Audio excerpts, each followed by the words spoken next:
sun beat down, turning the air thick with anticipation. Dust swirled on the horizon, not from a coming storm, but from the marching feet of an army so vast it was said to drain rivers dry. In the scorching summer of 480 BC, the mighty Persian Empire, led by the ambitious Xerxes I, set its sights on a new prize: Greece. This was no mere skirmish. This was an invasion of epic proportions, a clash of civilizations that would echo through the annals of history. Thermopylae conjures images of unyielding courage, of 300 Spartans standing against an impossible tide. Thanks to ancient historians like Herodotus and, more recently, blockbuster films like Zack Snyder's 300, the Battle of Thermopylae has become the stuff of legend. But how much of what we think we know is fact? And how much is a dramatic flourish? Today, we're diving deep into the sweltering heat of that fateful summer to separate the historical truth from the captivating fiction. In Seeds of Conflict. Persia's march westward and for decades. The Persian Empire had been steadily expanding its reach, swallowing up lands, and bringing diverse peoples under its formidable sway. By the 6th century BC, this westward expansion brought them face to face with the burgeoning Greek city-states. It was a volatile dance of influence and power. Spark that ignited this monumental conflict came in 499 BC, when the Ionian Greeks, living under Persian rule in Asia Minor, dared to rebel. And who stepped in to lend a hand? None other than Athens. This act of defiance was a direct challenge to Persian authority, a jab in the eye of King Darius I, often known as Darius the Great. Darius, a ruler accustomed to absolute power, was not one to forgive such an affront. In 490 BC, he dispatched a punitive expedition to Greece, but fate, or perhaps Athenian resolve, intervened. In the iconic Battle of Marathon, the Athenians delivered a stunning defeat to the Persian forces, sending them scrambling back across the Aegean. Darius was left seething, his pride wounded and his desire for revenge burning hotter than ever. He vowed a swift and brutal retaliation. However, domestic turmoil and political machinations within his vast empire delayed his plans. So much so, in fact, that it fell to his successor, the formidable Xerxes I, to finally unleash the full might of Persia upon Greece. His impending invasion spread like wildfire across the fragmented Greek states. A sense of urgency, and perhaps a touch of fear, spurred them into action. In a rare display of unity, representatives from various city-states gathered in Corinth. The result? A groundbreaking alliance designed to present a united front against the looming Persian threat. Leading this newly forged coalition was the military powerhouse of Sparta. Their strategy, largely championed by the brilliant Athenian general Themistocles, was clear. Halt Xerxes, advance at two crucial choke points.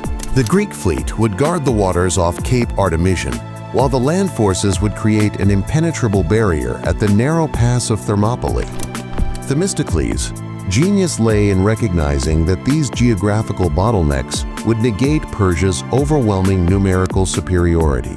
Here, the sheer size of the Persian army, usually an undeniable advantage, would become a hindrance, forcing them into a confined space where Greek tactical prowess could shine. The Greeks wasted no time, swiftly deploying their forces to these strategic positions, bracing themselves for the inevitable clash. We've all seen the dramatic portrayals, the larger-than-life heroes, the unwavering defiance. But the truth about Thermopylae is far more nuanced, shrouded in the mists of time and the scarcity of reliable ancient accounts.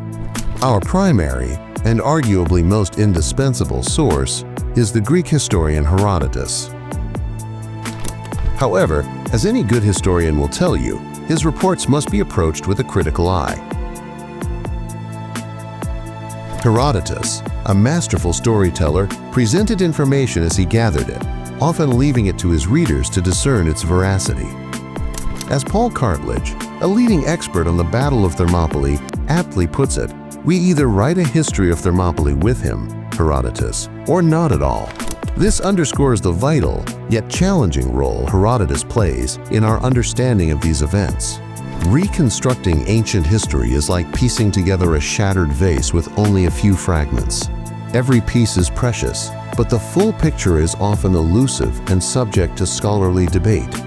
With the Persians now camped just north of the pass, the air crackled with tension.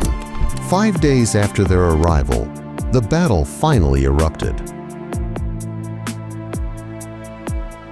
The Greeks, led by the legendary Spartan king Leonidas, a seasoned warrior of 60, awaited them at the narrowest point of the pass. They had even reinforced their position with a sturdy wall, a testament to their foresight and determination. Herodotus recounts that Xerxes' first move was to unleash his archers, a seemingly endless volley of arrows darkening the sky. But the Greeks were prepared. They fought in the formidable phalanx formation, a disciplined infantry unit where soldiers stood shoulder to shoulder, their shields overlapping to create an almost impenetrable wall. It was in this context that a Spartan, witnessing the sheer density of the Persian arrows, famously quipped, "Then we shall fight in the shade," a line immortalized by pop culture, but one rooted in ancient accounts. Next, the Persians sent in an estimated 10,000 light infantry. This wave, like the first, crashed against the unyielding Greek line and was repelled. Frustrated but undeterred, Xerxes then committed his elite fighting force, the legendary Immortals. These were the creme de la creme of the Persian army, supposedly numbering 10,000, never dwindling, always replaced.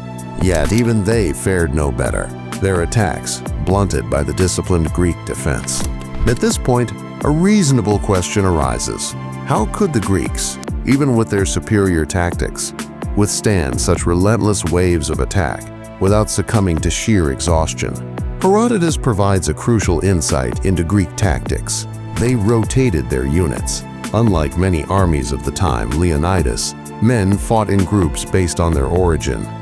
They took turns on the front lines, allowing units to rest and regroup. For example, the Spartans would fight, then be relieved by the Thespians, who would then be replaced by the Thebans, and so on. This ingenious rotation ensured that fresh, rested troops were always facing the enemy, maintaining the Greeks' defensive integrity. While plausible, the exact nature of phalanx combat and troop rotation in ancient Greece is still a subject of scholarly debate. For a deeper dive into this fascinating topic, be sure to check out our video on warfare in ancient Greece. Day 2 dawned, bringing with it more relentless Persian assaults. Xerxes, surely expecting Leonidas' men to finally break, watched in disbelief as his mighty army suffered yet another defeat. It should be clear by now that the notion of just 300 Spartans holding out for so long, even with the most sophisticated tactics, stretches the bounds of credibility. This brings us to one of the most controversial aspects of the battle: the numbers. Over a century, the Battle of Thermopylae has been presented as a classic David versus Goliath narrative, a heroic last stand of a mere handful of Greeks against millions of Persians. While it's undeniably true that the Greeks were significantly outnumbered, the disparity was far from the exaggerated figures often propagated. At the time of the battle, significant religious festivities were underway in Greece, and the Spartans, ever vigilant, also feared an uprising by the Helots, a subjugated part of their population. Consequently, the Greek alliance could only send a small vanguard to Thermopylae and Artemision. These initial forces were strategically intended to delay the Persians, buying precious time for the main Greek army to mobilize and arrive. According to Herodotus, the Spartan contingent of this vanguard was indeed led by Leonidas's elite Hippias, the traditional bodyguard of the Spartan kings. However, they were accompanied by around 1,000 Perioeci, free subjects of Sparta, and another 1,000 Helots. According to Paul Cartledge, this combined force represented only about 16% of Sparta's total military capacity, a significant commitment, but certainly not their entire might. As Leonidas marched north, Contingents from numerous other city-states swelled his ranks, including Phocians, Corinthians, and Thebans. In total, Herodotus mentions approximately 700 men from these other cities. So if we trust Herodotus, the entire Greek force at Thermopylae numbered closer to 7,000 men. Even if Herodotus's numbers are debated, it's clear there were far more than just 300. Persian army is an even more complex puzzle. Herodotus famously claims Xerxes commanded an astounding 2.5 million fighters, accompanied by roughly the same number of auxiliaries. Modern historians, however, unanimously dismiss this figure as logistically impossible. Consider this. Such an army would have comprised between 14% and 29% of all Persian men, including the elderly and children. For comparison, Germany, a highly industrialized nation, never deployed more than about 16% of its male population in World War II, and they weren't relying on an agrarian economy like the Persians, sending so many workers away, not to mention the immense logistical nightmare of feeding and supplying them, would have been an act of sheer madness. Because of these logistical realities, more recent and realistic estimates for the Persian army at Thermopylae range from 50,000 to 250,000 soldiers. These estimates are typically based on the maximum sustainable force that Persian logistics could have supported, rather than relying solely on ancient written sources. Even at the lower end of these modern estimates, the Persians still held a significant numerical advantage, but it was nowhere near the fantastical figures often portrayed. Despite their overwhelming superiority, the Persians found themselves utterly unable to breach the Greek blockade at Thermopylae. The Greek position, combined with their disciplined tactics, was proving impenetrable. But then, as so often happens in tales of war, a twist of fate, or rather, a moment of betrayal, changed everything. A local man, a Trachinian named Ephialtes, approached Xerxes with a secret. He revealed the existence of a hidden mountain path, an obscure goat trail that wound its way around the pass, allowing the Persian forces to bypass the main Greek defenses and attack from the rear.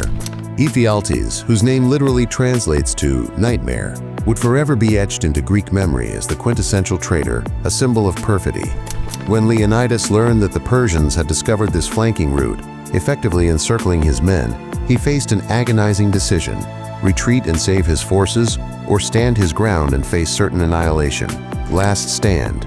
Day 3 in a legacy of sacrifice, the third day dawned. The Persians were closing in. Leonidas, now facing an impossible situation, convened a final council of war. Some of his men, recognizing the futility of continued resistance, argued for retreat. They marched off while it was still possible, a pragmatic decision in the face of overwhelming odds. Leonidas himself must have known this was his last chance to withdraw to safety. Yet he stayed. He stood his ground, along with approximately 2,000 men. His decision to remain and fight to the death transformed his final battle into an enduring symbol of patriotism and heroic sacrifice. This act of unwavering defiance resonated through history, so much so that it was even co-opted for propaganda purposes, notably by the Nazis. Hermann Göring, for instance, invoked Leonidas's steadfastness to rally German soldiers surrounded by the Red Army at Stalingrad in 1942-43, exhorting them to sacrifice themselves for the fatherland. Of course, such interpretations are highly ideologized and distort the complex realities of Leonidas's motivations. To this day, historians continue to puzzle over the true reasons behind his decision not to retreat. There are several compelling explanations. Some historians believe Leonidas was driven by a prophecy from the Oracle of Delphi, which foretold either the fall of Sparta or the death of a Spartan king. Others suggest that Spartan laws strictly forbade retreat. This theory is seemingly supported by a monument erected at the battle site, which famously reads, "Go tell the Spartans, passerby, we lie here obedient to their laws." However, the Greek word ramasi has sometimes been mistranslated as laws. It more accurately means words or things said. Today, Most historians consider it unlikely that such a strict law against retreat existed in Sparta, as there are recorded instances of Spartans retreating in other battles. A much more plausible explanation for Leonidas' decision is rooted in pragmatism. The Greek strategy hinged on holding the pass for as long as humanly possible. This was the only way to buy precious time for the Allied forces to prepare, mobilize, and establish their defenses further south. Furthermore, as the undisputed leader of the Greek alliance, Sparta, and by extension Leonidas, had a solemn duty to set an unwavering example. Had Leonidas abandoned Thermopylae without a fight, he would have not only jeopardized the entire Greek defensive strategy, but also severely undermined Sparta's supremacy and leadership within the newly formed alliance. The Greek fleet at Artemisium would have been exposed and potentially cut off from their homeland, and the swift Persian cavalry would have been unhindered in their pursuit of any retreating Greek land forces. Leonidas understood the strategic imperative of his position. The aftermath, a legacy endures. Ultimately, the exact details of Leonidas' final stand remain somewhat unclear. Archaeologists have discovered Persian arrowheads on a hill just behind the narrowest point of the pass, leading many to suspect that Leonidas and his remaining forces fell back to this elevated position to stall the Persians for as long as humanly possible, maximizing the time bought for the rest of Greece. After the last Greeks had fallen, the Persians moved on, sweeping into the Greek mainland and plundering several cities, including the iconic Athens. However, the sacrifice at Thermopylae was not in vain. The precious time gained allowed the Greeks to regroup, prepare, and ultimately deliver decisive blows to the Persian invasion force in the subsequent battles of Plataea and Salamis, finally turning the tide and halting the Persian advance into Europe.